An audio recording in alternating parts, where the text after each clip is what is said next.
यानी कि अगर ऐसा होता है तो 2008 में जहां पर हमारा निफ्टी 50 था, 2008 में जहां पर हमारा मार्केट था, वहां पर फिर से मार्केट आ सकता है अगर ऐसा सिचुएशन क्रिएट हो जाता है तो।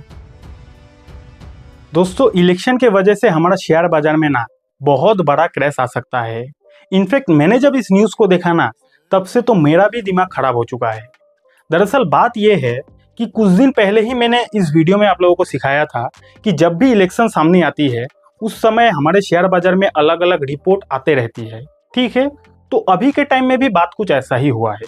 अभी के टाइम में भी एक रिपोर्ट आया है और वो रिपोर्ट आया है यूबीएस की तरफ से। वो रिपोर्ट आया है यूबीएस की तरफ से और इस रिपोर्ट के आने के बाद हमारे शेयर बाजार में पूरा चर्चा का विषय बन चुका है। इस रिपोर्ट में यानी कि यूबीएस एक्सपेक्ट कर रहा है कि हमारा इंडियन शेयर मार्केट में आने वाले समय में क्या क्या हो सकता है, और वो लोगों ने टोटल 4 सिनेरियो सामने रखा है। 4 सिनेरियो के ऊपर वो रिपोर्ट आया है, जिसमें वो लोगों का कहना ये है कि अगर इसकी सरकार आई तो इंडियन शेयर मार्केट में क्या होगा, अगर उसकी सरकार आई तो इंडियन शेयर मार्केट में क्या क्या हो सकता है। टोटल 4 सिनेरियो वो लोगों ने रिपोर्ट में रखा है और यही 4 रिपोर्ट को हम लोग आज की इस वीडियो में स्टडी करने वाले हैं। ठीक है, लेकिन आगे बढ़ने से पहले मेरी तरफ से डिस्क्लेमर रहेगा कि इस वीडियो में जो कुछ भी बातें होगी सब कुछ यूबीएस के रिपोर्ट के अनुसार बातें होगी, मेरा कुछ भी पर्सनल ओपिनियन नहीं है। ठीक है, तो अगर आपको कोई बात बुरा भी लग जाता है तो मेरे को गाली वाली मत देना। यूबीएस का रिपोर्ट को हम लोग स्टडी करने वाले हैं, इस बात को ध्यान रखना। चलिए, सबसे पहला रिपोर्ट में उन्होंने ये कहा है, पहला सिनेरियो यानी कि अगर ऐसा होता है तो क्या होगा। पहला सिनेरियो की बात यह है कि अगर बीजेपी मेजोरिटी के साथ जीत जाती है, अगर पार्टी को कोई भी पार्टी को मेजोरिटी के साथ जीतना है तो उसको कितना सीट चाहिए, 272 सीट चाहिए। ठीक है, तो अगर बीजेपी मेजोरिटी के साथ जीत जाती है तो ये बेस्ट होगा मार्केट के लिए। ध्यान से समझना और शब्दों पर ध्यान रखना। कोई भी पार्टी अकेला तो राजनीति खेल नहीं सकती, तो बीजेपी तो अकेला नहीं खेल रही है, बीजेपी के साथ है एनडीए। ठीक है, तो एनडीए और इंडिया अलायंस के साथ टक्कर हो रहा है। तो एनडीए का बात मैं नहीं बोल रहा, अगर ओनली बीजेपी 272 सीट से जीतती है तो ऐसा मेरा कहना नहीं है, यूबीएस का कहना यह है कि अगर बीजेपी को 272 सीट मिल जाता है और बीजेपी जीतती है तो भैया ये बेस्ट सिनेरियो होगा मार्केट के लिए, मार्केट में भयंकर तेजी आ सकती है। ठीक है, मेरा कहना नहीं है, यूबीएस का कहना है। ये पहला सिनेरियो हो गया और आप इस रिपोर्ट को यहाँ पे लाइव भी देख सकते हो। आप भी गूगल में सर्च कर लेना यूबीएस रिपोर्ट स्टॉक मार्केट। ठीक है, तो आपको रिपोर्ट मिल जाएगा। यहाँ पे आप देख सकते हो कि अगर बीजेपी मेजोरिटी के साथ जीत जाती है तो इंफ्रा सेक्टर में काफी ज्यादा ग्रोथ आएगा, उसके बाद गुड्स यूटिलिटीज में ग्रोथ आएगा, डिफेंस में, सीमेंट में एंड रियल इस्टेट में काफी ज्यादा ग्रोथ आ सकता है।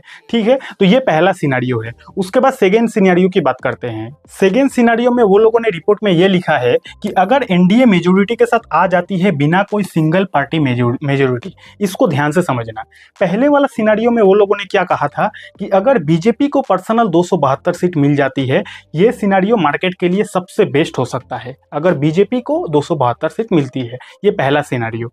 सेकेंड वाला सिनेरियो में वो लोगों का क्या कहना है कि अगर एनडीए को 272 सीट मिलता है। अब यहाँ पे काफी लोग ये भी बोलेंगे कि सर एनडीए में ही तो बीजेपी आता है, तो भाई हाँ, एनडीए में बीजेपी आता है, लेकिन शब्दों पर ध्यान दीजिएगा, not a single party majority. यानी कि एनडीए को अगर मिला जुला कर 272 सीट मिल जाता है, सिर्फ एक पार्टी का मेजोरिटी नहीं, मिला जुला कर अगर 272 सीट मिल जाता है और एनडीए की जीत होती है तो उस समय मार्केट के लिए क्या कैसा कंडीशन हो सकता है। यूबीएस का क्या कहना है कि अगर ऐसा होता है, एनडीए को 272 सीट मिल जाती है मिला जुला कर, तो मार्केट के लिए अच्छा रहेगा, पर थोड़ा मार्केट में कॉन्फिडेंस की कमी आ सकती है। ये भी अगर ऐसा भी होता है तो भी मार्केट के लिए अच्छा रहेगा, लेकिन मार्केट में थोड़ा सा कॉन्फिडेंस की कमी आ जाएगी। पहले वाला सिनेरियो में अगर बीजेपी मेजोरिटी के साथ आती है तो बहुत बेस्ट रहेगा। सेकेंड वाला सिनेरियो में भी अगर बीजेपी ही आएगी लेकिन एनडीए के थ्रू से आएगी, एनडीए को 272 सीट अगर मिक्सअप करके मिलता है तो ये भी मार्केट के लिए अच्छा रहेगा, लेकिन थोड़ा सा मार्केट में कॉन्फिडेंस की कमी आ जाएगी। और इस रिपोर्ट को भी आप यहाँ पे लाइव देख सकते हो। ठीक है, तो चलिए आप तीसरा सिनेरियो की बात करते हैं। तीसरा सिनेरियो में यूबीएस का ये कहना है कि मान लीजिए अगर मिक्स रिजल्ट आ जाती है। अब रिजल्ट में क्या आएगा क्या नहीं वो तो किसी को नहीं पता, लेकिन मान लेते हैं कि अगर मिक्स रिजल्ट आ जाती है। मिक्स रिजल्ट क्या हो सकता है कि अगर मान लीजिए इंडिया को भी 272 सीट नहीं मिला और इंडिया अलायंस को भी 272 सीट नहीं मिला, तो ये सिनेरियो सबसे खराब सिनेरियो हो सकता है हमारे शेयर मार्केट के लिए। ठीक है, अगर ऐसा होता है तो सबसे खराब सिचुएशन होगा हमारे मार्केट के लिए, मार्केट में अफड़ा तफड़ी मच सकती है। ऐसा मेरा कहना नहीं है भैया, ऐसा यूबीएस का रिपोर्ट का कहना है। ठीक है। अब ऐसा क्यों होगा, देखिए मान लीजिए कि एनडीए को मिला 250 सीटें, ठीक है, एग्जांपल दे रहा हूं तो एग्जांपल की तरह ही समझना।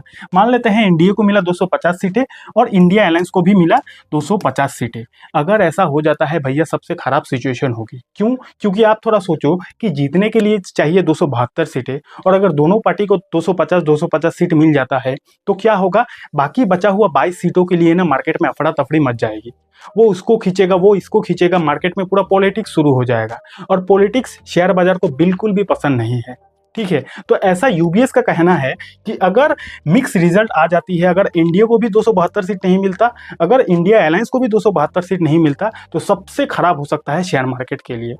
ठीक है, और इससे रिलेटेड भी आप लाइव रिपोर्ट को यहाँ पे अभी पढ़ सकते हो। अब आखिरी सिनारियो में यूबीएस का ये कहना है, यानी कि फोर्थ सिनारियो में यूबीएस का ये कहना है कि अगर इंडिया अलायंस जीत जाती है तो ये भी मार्केट के लिए बहुत खराब रहेगा। यानी कि इंडिया अलायंस में सबसे ज्यादा वेटेज रहता है कांग्रेस का, और एनडीए में सबसे ज्यादा वेटेज रहता है बीजेपी का। ठीक है, तो यूबीएस का रिपोर्ट के अनुसार अगर इंडिया अलायंस जीत जाती है, इंडिया अलायंस को 272 से ज्यादा सीटें मिल जाती है, तो ये भी मार्केट के लिए बहुत खराब रहेगा। अब ये सुनकर कुछ लोग गुस्सा भी हो जाएंगे, मेरे को गाली वाली देंगे, तो भैया मेरे को गाली देके क्या होगा, मैं थोड़ी ना अपना पर्सनल ओपिनियन बता रहा हूँ। ये तो यूबीएस का ऐसा कहना है कि अगर इंडिया अलायंस जीत जाती है तो मार्केट के लिए खराब होगा। अब कुछ लोग ये भी बोलेंगे कि ऐसा क्यों, क्यों ये पार्टी आएगी तो मार्केट के लिए खराब होगा, वो पार्टी जीतेगी तो मार्केट के लिए अच्छा होगा, ऐसा क्यों होता है? बताता हूँ ना, कहीं जा नहीं रहा हूँ, बताता हूँ। देखो, अब पिछले 10 सालों से बीजेपी है, ठीक है, हमारे देश में बीजेपी है। अब पिछले 10 सालों में बीजेपी ने अलग अलग पॉलिसी बनाया है, अलग अलग सेक्टर को ग्रो किया है। ठीक है, अब अगर मान लेते हैं कि बीजेपी की सरकार चली जाती है, कोई और सरकार आ जाती है, तो पिछले 10 सालों में बनाया हुआ सारा पॉलिसीज में चेंजेस आ सकती है। ठीक है, मान लेते हैं बीजेपी इतना दिन रेलवे सेक्टर को ज्यादा पुश किया था, बीजेपी इतना दिन डिफेंस सेक्टर को काफी ज्यादा पुश किया था, बीजेपी इतना दिन मान लेते हैं कि इंफ्रा सेक्टर को पुश किया था। ठीक है, तो 10 सालों से जो बीजेपी करते आ रही है, अब अचानक से दूसरा कोई सरकार आ जाती है, तो वो सरकार ऐसा भी हो सकता है कि रेलवे को पुश ना करे, ऐसा भी हो सकता है कि वो डिफेंस सेक्टर को पुश ना करे, किसी और सेक्टर में फोकस करे, हो सकता है ना। तो इस तरीके से मार्केट में अनसर्टेनिटी क्रिएट हो जाएगा। इतना दिनों से जो सरकार है उसका माइंडसेट हमारे शेयर बाजार के इन्वेस्टर को पता है कि इनका माइंडसेट क्या है। अब दूसरा कोई सरकार आ जाता है तो उनका माइंडसेट को समझने के लिए मार्केट को समय चाहिए ना, उसी समय के लिए मार्केट में करेक्शन आ सकता है। ऐसा मेरा कहना नहीं है, ऐसा यूबीएस का कहना है। ठीक है, एंड एक और यूबीएस ने एक और रिपोर्ट निकाली थी जिसमें यूबीएस ने ये कहा था कि if BJP losses power Nifty valuation can crash to pre NDA level wants to UBS. यानी कि अगर बीजेपी हार जाती है, मेरा कहना नहीं है, यूबीएस का कहना है, मैं यहाँ पे डाल दूंगा, उनका ये कहना है कि अगर बीजेपी हार जाती है तो प्री एनडीए वाले लेवल पे हमारा शेयर बाजार आ जाएगा। प्री एनडीए वाले लेवल का मतलब इनका कहना ये है कि 2008 में जो जहां पर हमारा शेयर मार्केट था ना, जो 2008 में जहां पर हमारा शेयर मार्केट था, वहां पर भी आ सकता है अगर बीजेपी सरकार नहीं बनाती है, तो इतना बड़ा क्रैश आ सकता है। ठीक है, तो ऐसा मेरा कहना नहीं है, ऐसा यूबीएस का कहना है। तो आज का वीडियो यहीं तक था। कैसा लगा आपको वीडियो, नीचे कमेंट करके बता देना। फिर से मेरे तरफ से डिस्क्लेमर रहेगा कि ये वीडियो सिर्फ एजुकेशनल पर्पस के लिए था, इस वीडियो में मेरे तरफ से कोई ओपिनियन नहीं था। ठीक है, और आपको क्या लगता है कौन सा पार्टी आने वाली है, नीचे कमेंट करके बता सकते हो। शेयर बाजार को जीरो से सीखने के लिए इस वाली वीडियो पे क्लिक करके सीख सकते हो, और डीमेट अकाउंट नहीं है उसका लिंक आपको डिस्क्रिप्शन पर मिल जाएगा। Thank you so much.